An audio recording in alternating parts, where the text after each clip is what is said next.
Les amis, bonjour, j'espère que ça va chez vous toutes et vous tous. Aujourd'hui, on va parler de Wassim Nasr. Vous savez, je vous ai toujours dit que Wassim Nasr est un terroriste. Je vous l'ai toujours dit. Je l'ai toujours dit et je sais que j'ai fait partie des premières personnes qui n'ont même pas hésité à le dire. Je n'ai même pas hésité à le dire. C'est-à-dire que je vais avoir peur de quelqu'un, de quelque chose, ou bien je vais craindre que les gens qui m'écoutent vont dire «Ah, Ibou, tu exagères, allez, on va plus t'écouter désormais». Non, je n'ai jamais craint cela. J'ai toujours dit de manière assumée. Et je vais vous dire quand est-ce que j'ai commencé même à le dire de manière claire. Parce qu'il y a un événement qui s'est passé au Mali ici. Un événement qui s'est passé. Et lorsque j'ai mis les choses bout à bout, lorsque j'ai mis les choses en parallèle, les deux événements, je me suis rendu compte que Wassim Nasr est en contact direct avec les terroristes. Direct, il est en contact direct. C'est-à-dire, on ne peut pas comprendre que moi, Ibou, je sois ici au Mali et que le pays le pays de Wassim Nasr, qui est la France, se fasse frapper par les terroristes et que moi je sois en contact téléphonique avec ces terroristes et que je leur dise, ah oui, donc comment vous avez fait, avant l'attaque, qu'est-ce que vous avez dit, qu'est-ce que vous allez faire, après l'attaque, qu'est-ce que vous dites, et que je discute avec eux. Et que je viens même sur le plateau de l'ERTM, de la télévision nationale malienne, leur dire, oui, écoutez, j'étais en contact avec eux, ils m'ont dit ça, ils m'ont dit ça, mais après il y a les Maliens qui ont dit ça, mais il y a ça, ça. C'est pas possible. Ce n'est pas acceptable. Tu es en contact direct avec les terroristes. Et le grand problème, c'est qu'il est en contact direct avec eux, mais le grand problème, c'est qu'il se cache sous la couverture. Oui, il se cache sous la couverture du journalisme. Parce que tout le monde sait que les journalistes, c'est les gens qui protègent leurs sources. Tout le monde sait qu'il y a la protection de la source dans le métier de journaliste. Il y a la protection de la source. Alors, c'est très simple. Il va dire, ah non, écoutez, je suis informé, mais ma source, je ne dois pas la dire, je ne donne pas le nom de ma source, et c'est comme ça. Alors, ils se protègent tous derrière cela. Alors, en réalité, ils sont acteurs. Ils sont acteurs de la chose. Ils sont acteurs de la chose, c'est-à-dire ils sont dedans. Eux-mêmes, ils sont dedans. Ils discutent avec les mecs. Les mecs leur disent, ah, je suis là, on va attaquer tel jour, on va faire ci tel jour, on va attaquer tel endroit, notre objectif c'est ça, ça, ça, ça, ça. Il est au courant de tout. Mais ils font comme si ils avaient la primeur de l'information. Ils font comme s'ils étaient informés à l'avance. Personne n'est ridicule. Personne n'est stupide. Personne n'est bête. C'est un peu comme si vous qui me regardez comme ça, je vais devant votre porte là, je mets je sais pas, des pointes, hein, et lorsque vous allez sortir avec votre moto, votre voiture, eh bien, votre voiture les pneus vont se crever, hein. Et puis, entre-temps, moi, je vais dire, oui, je suis au courant que dans tel endroit, il y a le véhicule de l'autre là, qui a eu des pneus crevés, mais en fait, en réalité, c'est parce que, en fait, il y avait si, je vais essayer d'expliquer un peu les événements qui sont en train de se passer. Alors que, à la base, je suis dans la chose. Je suis dedans. Et c'est ça exactement. Donc, les Wassim Nasr et l'homme l'homme grenouille, hein, que les gens appellent ici pour rire, l'homme qu'on appelle l'homme grenouille ici, eh bien, Serge Daniel, lui aussi, c'est la même chose. Sauf que Wassim Nasr, lui, il est un peu plus en profondeur, il est plus à l'intérieur. Et le globuleux, hein, l'homme aux yeux globuleux, comme ils l'ont appelé l'autre jour là, l'homme aux gros yeux, Serge Daniel, lui, il est aussi en contact avec eux. Il y a un contact avec eux. Mais comment ça se passe?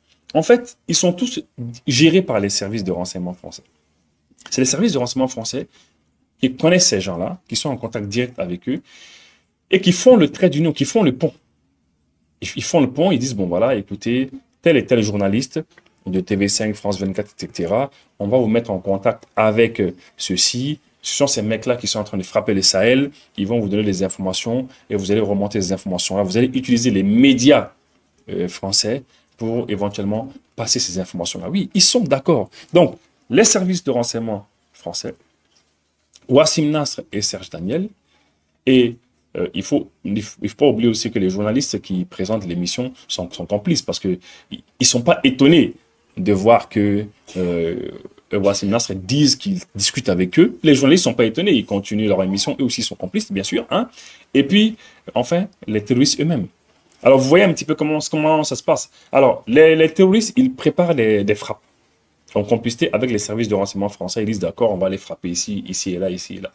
Et là, quand ils vont le faire, eh bien, une fois que la chose elle est en cours, eh bien, ils informent ceux-ci qui vont aller se faire passer pour les experts sur les plateaux de France 24, etc. Et en même temps, les journalistes de France 24 sont informés. Imaginez un petit peu un journaliste de France 24, notamment celui qui a reçu Wassim Nasr l'autre jour, ou bien la dame qui a reçu Serge Daniel l'autre jour.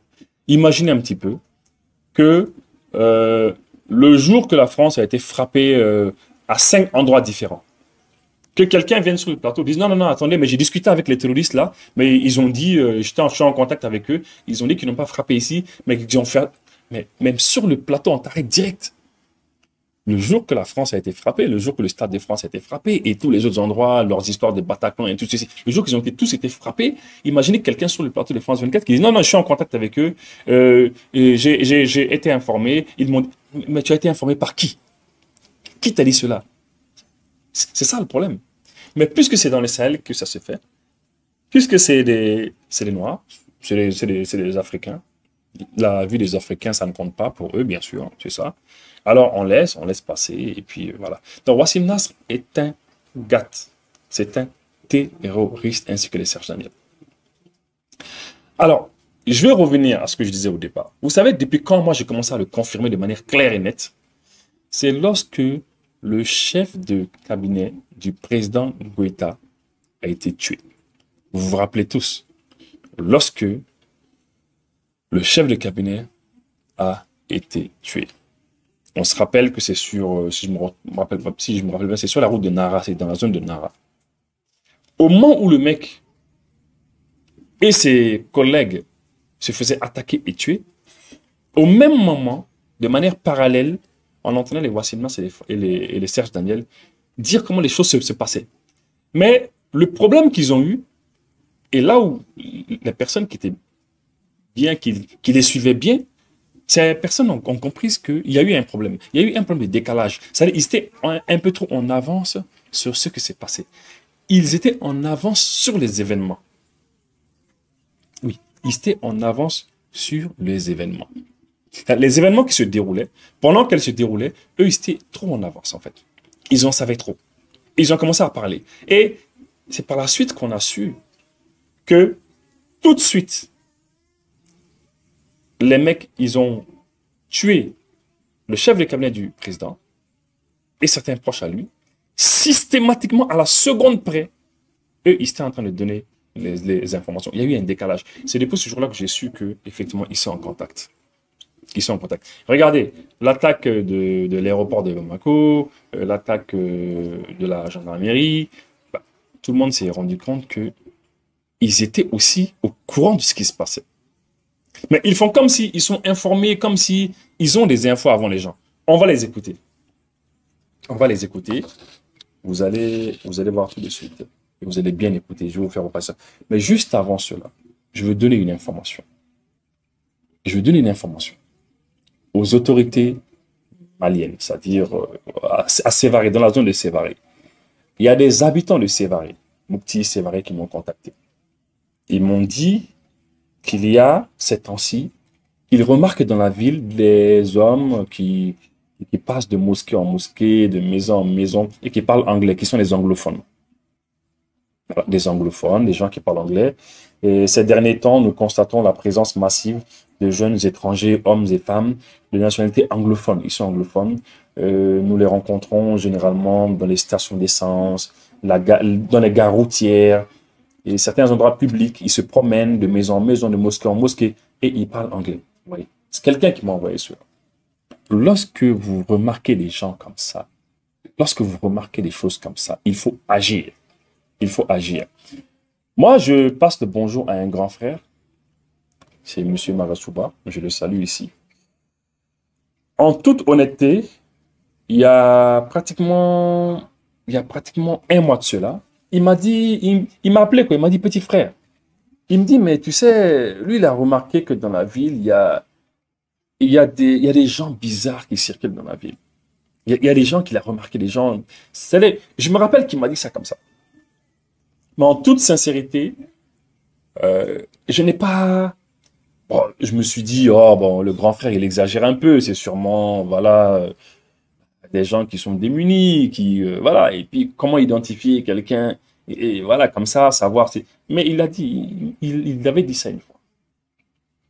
Il avait dit ça une fois, il y a au moins un mois. Et là, lorsqu'il y a eu les attaques de Bamako, là, et il m'a rappelé cela, il me l'a rappelé.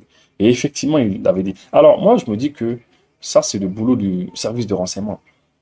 Les services de renseignement aussi doivent essayer de voir cela. Toute personne qui est suspecte, des choses comme ça, il faut essayer de voir, il faut faire des choses, il faut faire des actions. Voilà. OK? Ça, c'était une parenthèse. Voilà. Maintenant, je vais tout de suite mettre le sacré Wassim Nasr.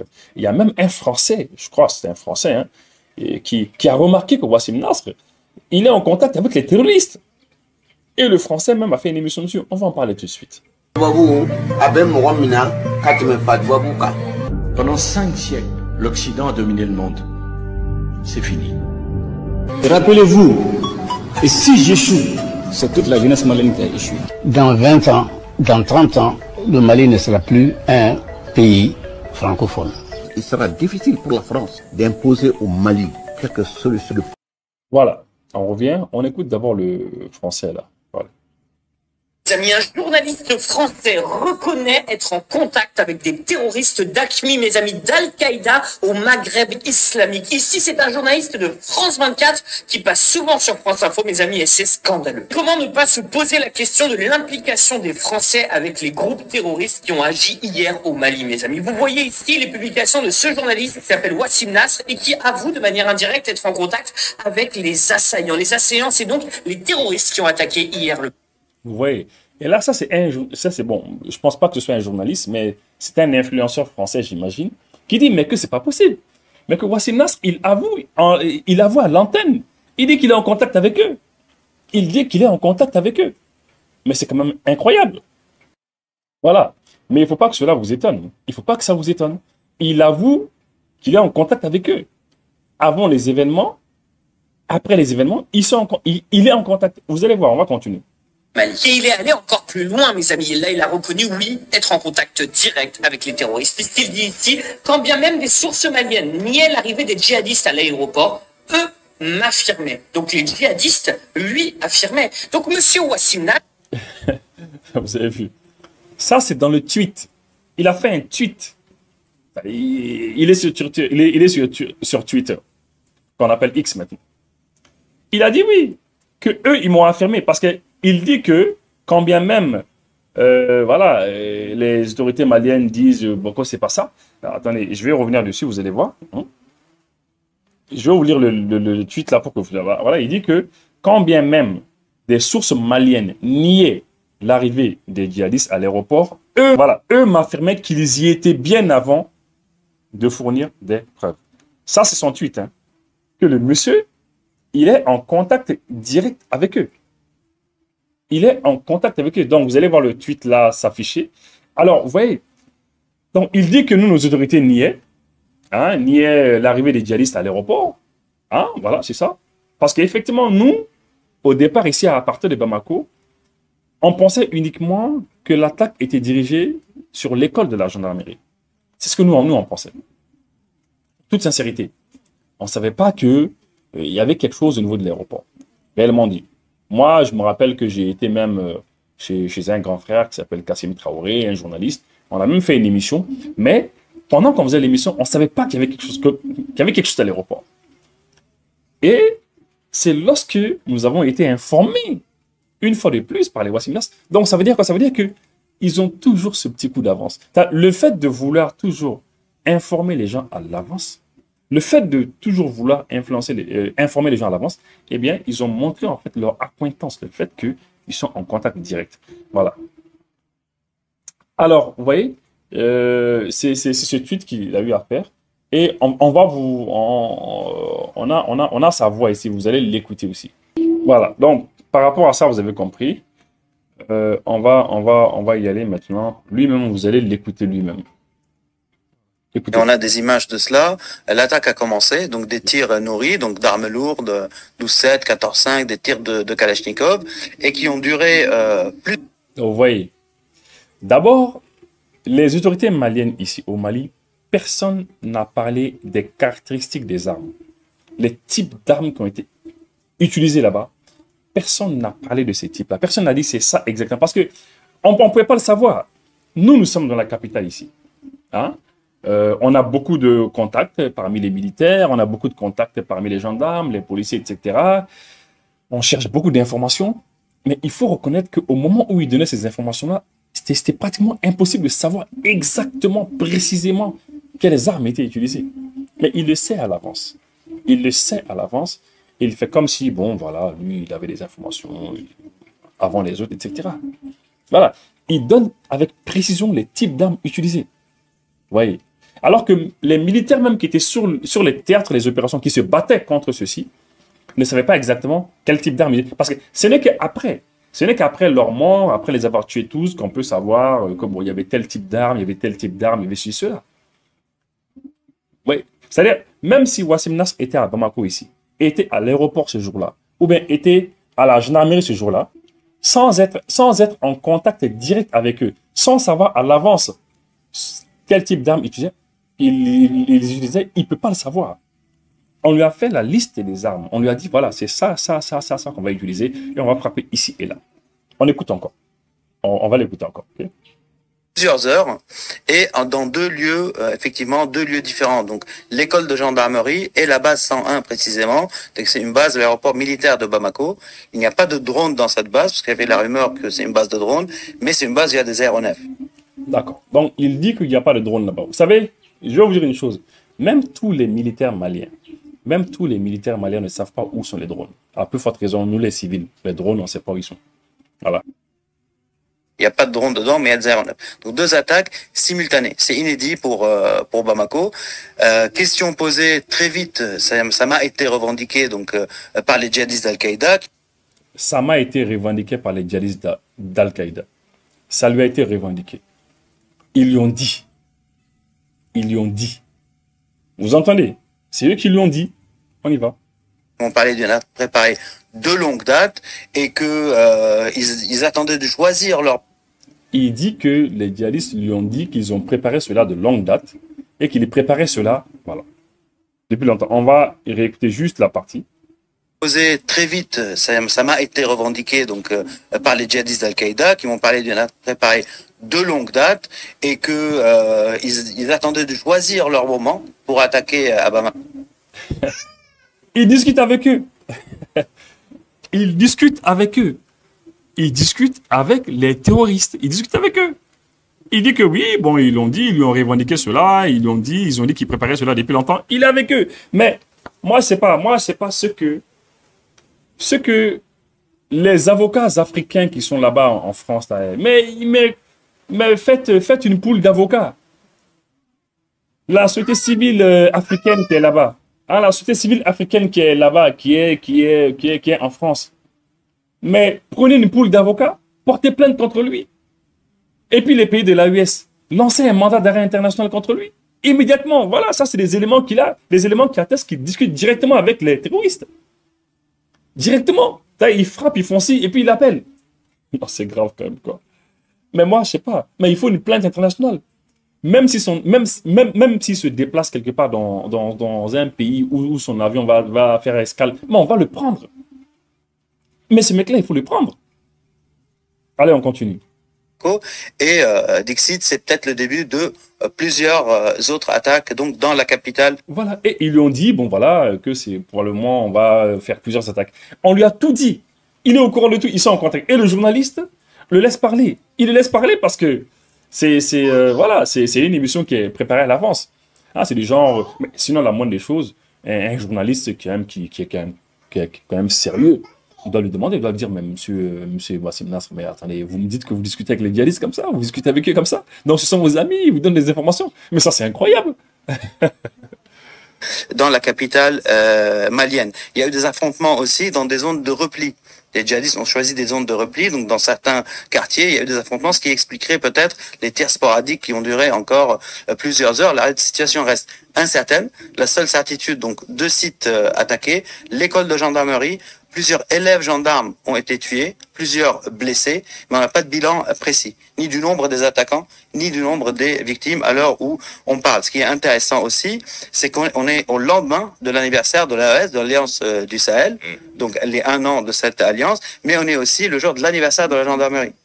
Donc la date a été choisie par les djihadistes pour faire un impact, on va dire, moral important pour les forces armées.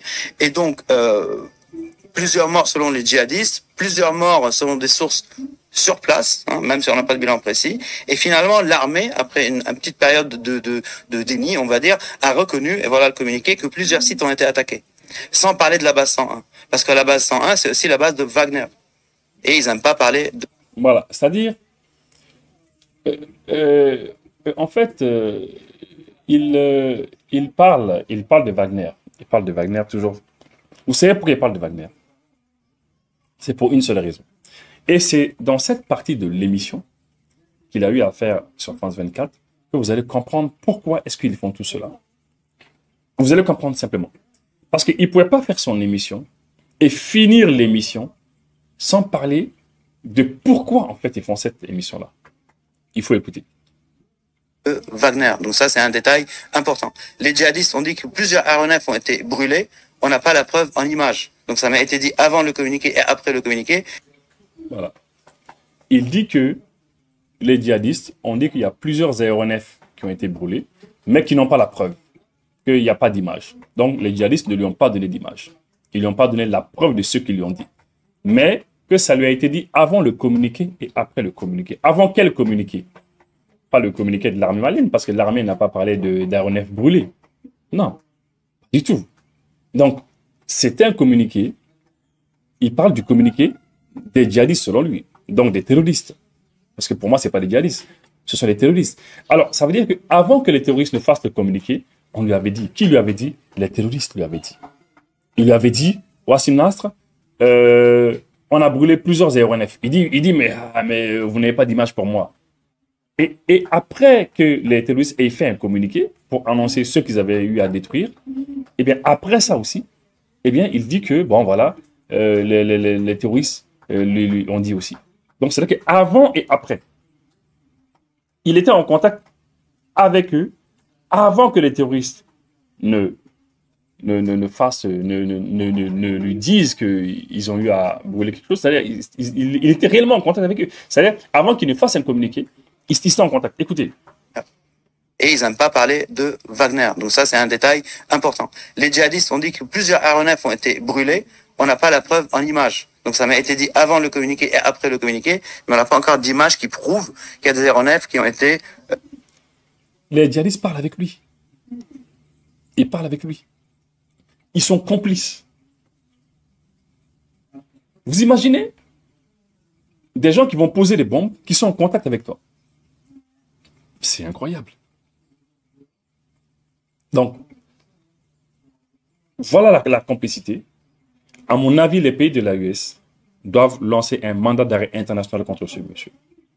À mon avis, la société, c'est-à-dire la communauté, la société civile africaine qui est en France, doivent prendre des avocats, prendre ces éléments-là et les éléments passés, tous les éléments dans France 24 où il dit que nous sommes en contact avec eux, je parle avec eux, on a dit, ils ont dit ça, et porter plainte contre lui en France là-bas. Et vous allez voir que les choses vont commencer à changer. On va continuer à écouter encore. Brûlés. Donc voilà la situation à l'heure où on parle. Et est-ce qu'on sait... Bon, par rapport aux avions, ce que je veux vous dire, les dégâts sont minimes. Les dégâts sont minimes. Parce qu'il parle d'avions, il dit qu'ils sont en contact, ils ont dit les dégâts sont minimes. Pourquoi les dégâts sont minimes? Parce que moi, j'ai eu des informations. Vous savez, il y a eu beaucoup de discussions par rapport aux avions. Il y a l'ancien avion présidentiel de IBK, ATT, qui est garé là-bas. Il y a le nouveau aussi, il y a le nouvel avion présidentiel qui est là. Mais franchement, les flammes qu'on a vues, c'est extrêmement minime. C'est extrêmement minime. C'est-à-dire, le grand problème, ce qui nous embête, ce n'est pas le fait que c'est minime. C'est vrai que c'est minime, c'est extrêmement négligeable ce qui a été fait. Et on a vu, ils ont tiré sur un avion de SAS, c'est un avion humanitaire. Et ils ont fait quoi? Ils ont fait encore, on a vu des images encore où ils ont mis une petite flamme sur un avion, c'est marqué avion réplique du Mali, mais c'est extrêmement minime, franchement, c'est pratiquement rien, hein? Oui. Et puis ils ont été, il y a les gens de DHL, hein? C'est bien DHL ou ouais, je crois que c'est, non, pardon, Azam, pardon. Donc c'est Azam. C'est en fait, c'est les experts dans la sécurité aéroportuaire et puis dans les voyages, etc. Ils accompagnent les gens qui voyagent, etc. Voilà. Donc, on a vu du matériel de ceux-ci qui ont été brûlés. Hein. Par rapport mais ça, depuis 17h, 18h, il faut essayer de voir. Jusqu'à 16h, l'aéroport a été fermé. Hein, juste parce que la route, voilà, on avait bloqué parce qu'il y avait des opérations. Mais dans la nuit, c'était ouvert déjà. 18h, c'était déjà ouvert. Donc, s'il y avait des dégâts comme ils le disent, est-ce que ça allait ouvrir systématiquement? Non, pas du tout. Voilà. Et puis, le lendemain matin, moi, j'ai des images, j'ai des amis qui ont voyagé, qui sont partis en Chine, etc.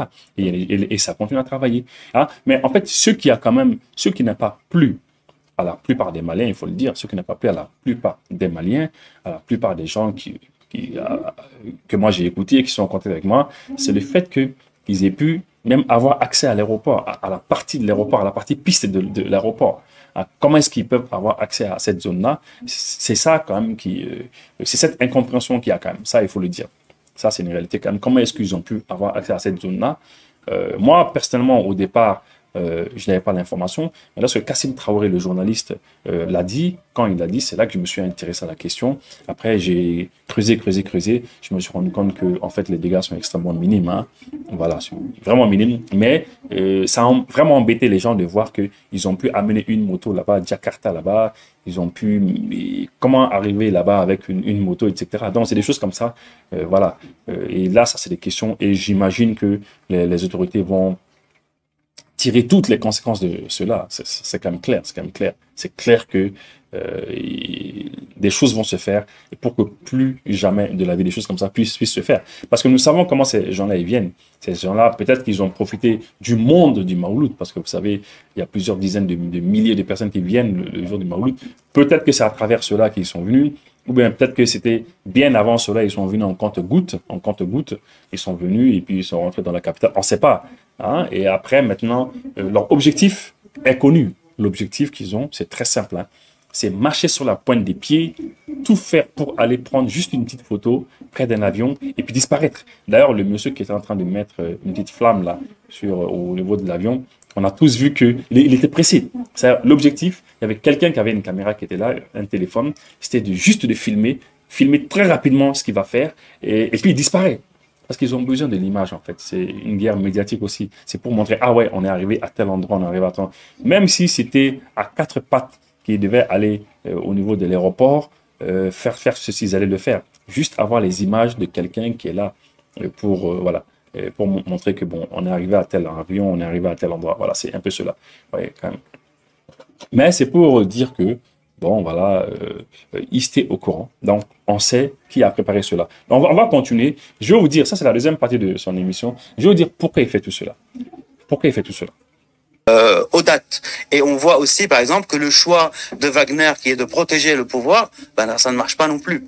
Parce qu'ils sont envoyés dans le nord, il y a eu la bataille de Tinzouaten, mais ils n'arrivent même pas à protéger Bamako. Donc ça aussi, ça va poser question. On a des images des camps d'entraînement dans le Massina. Donc Massina, c'est la région qui a revendiqué l'attaque. Et donc ça, c'est une vidéo parmi des dizaines qui ont été diffusées, on va dire, cet été.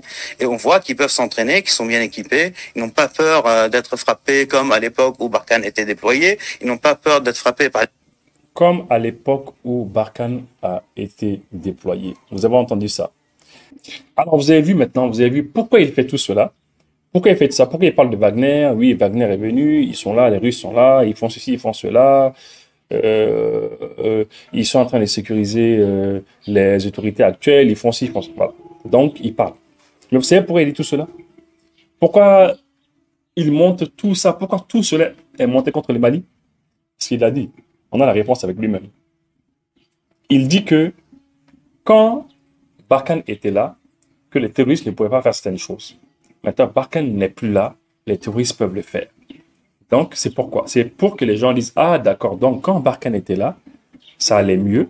Alors, est-ce qu'on ne va pas repartir vers Barkhane? C'est simplement cela. Tout ce qu'il est en train d'avancer, tout ce qu'il a dit dans la première partie de l'émission, c'est pour que les gens disent, ah non, attendez, lorsque Barkhane était là, ça allait mieux. Maintenant qu'il n'y a plus Barkhane, ça ne va pas. Il faut que Barkhane revienne. C'est ce qu'il veut dire. C'est ce qu'il veut dire. Il veut, en fait, il défend Barkhane. Et Barkhane, c'est qui? C'est l'État français. Il défend le fait que l'État français ait été chassé ait été chassé d'ici. Eh bien, ça ne le plaît pas. Et donc, il faut défendre Barkhane, il faut défendre l'État français, il faut montrer aux yeux du monde que, bon, que quand eux, ils étaient là, bah, ça allait mieux. Alors que ceux qui ne disent pas, et ce que lui aussi ne dit pas, c'est que l'opération Serval a commencé ici au Mali en 2013, en janvier 2013. L'opération Serval a été lancée en janvier 2013. De janvier 2013 à aujourd'hui, en janvier 2013, les groupes armés étaient confinés dans le nord, dans une partie du nord du Mali. Ça, il faut le dire. Ils étaient dans une partie du nord du Mali. Ils venaient juste de... Puisque, comme vous le savez, en 2012, il y a eu, en mars 2012, il y a eu un coup d'État qui a renversé le président ATT. Et bien, donc, du coup, on a perdu les différentes régions. On a perdu Tombouctou, on a perdu Gao, on a perdu Kidal. Voilà, on se rappelle à l'époque. Voilà. Et donc, lorsque les terroristes étaient en train de venir vers Sévari, vers Mopti, voilà, donc il y a l'opération Serval qui a été déclenchée. Donc, ils ont été repoussés. Ils ont été repoussés et pratiquement, ils étaient confinés dans une partie seulement. C'est la zone de Kidal, etc.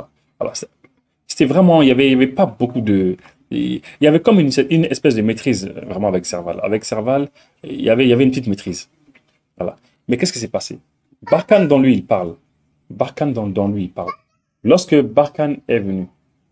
Alors, avec la venue de Barkhane, il faut le dire, hein, tout ce que Serval a eu à faire, ils ont tout foutu en l'air. Ils ont tout. Bien que Serval aussi était préparé à l'avance. Hein. Serval, c'était pas comme ça, c'était des calculs. Ils avaient prévu de venir avec Serval. Hein, voyez. Mais après Serval, quand Barkhane est venu, en 2014, tout s'est aggravé. Et de 2014 à l'arrivée de Barkhane, à pratiquement 2020, c'est-à-dire, ils se sont éparpillés partout sur le territoire malien.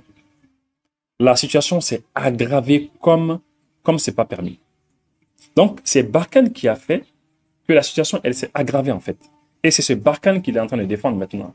Voyez. Donc aujourd'hui, nous, avec nos partenaires russes, on est en train de tout faire pour essayer de pacifier le pays, parce que c'est eux, en fait, qui ont fait que les terroristes se sont disséminés partout dans la nature.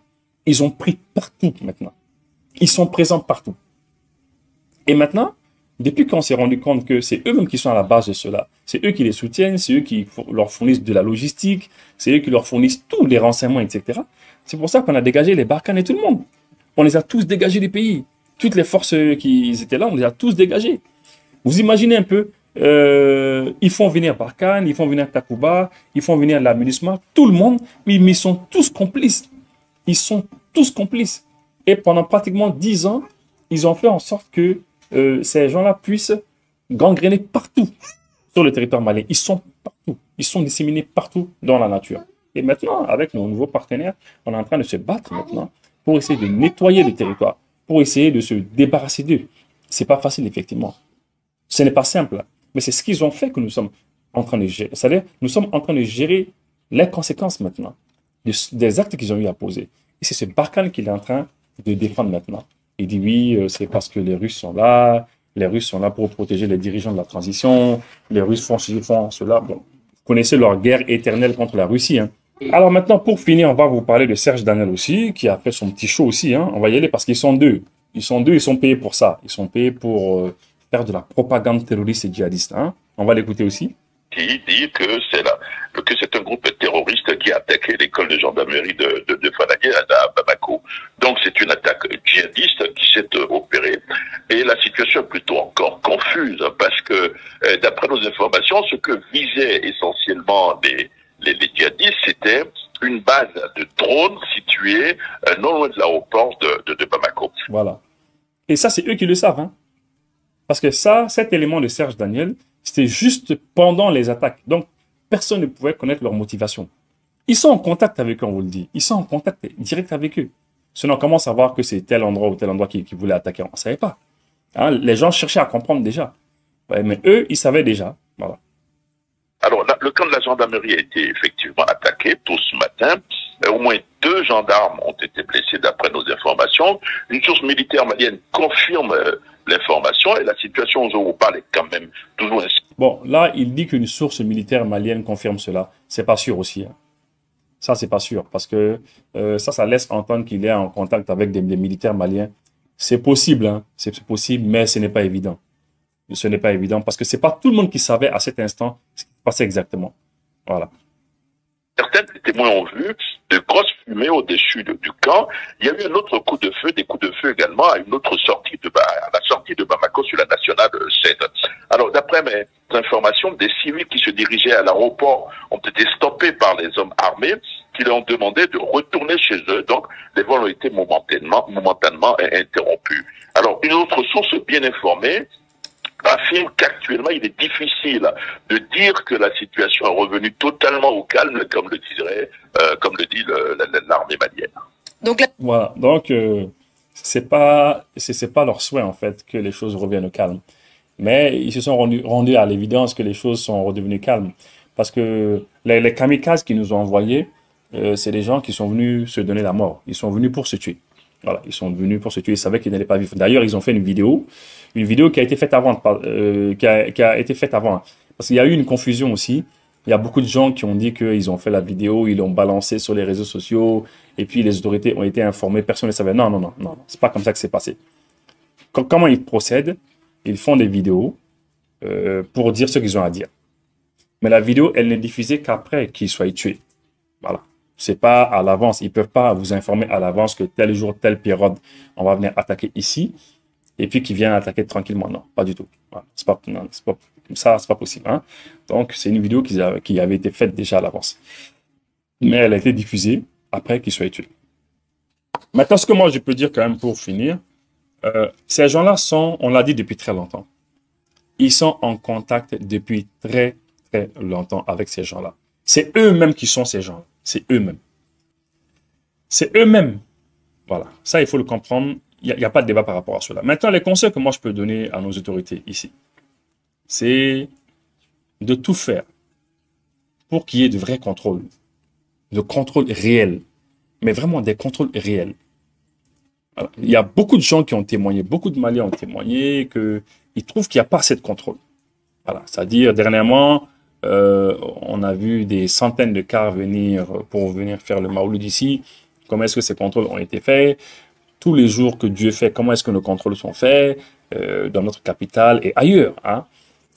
Ces endroits, les sites stratégiques tels que l'aéroport, tels que les camps militaires, etc., il faut tout faire pour éventuellement réellement les sécuriser très sérieusement. Hein.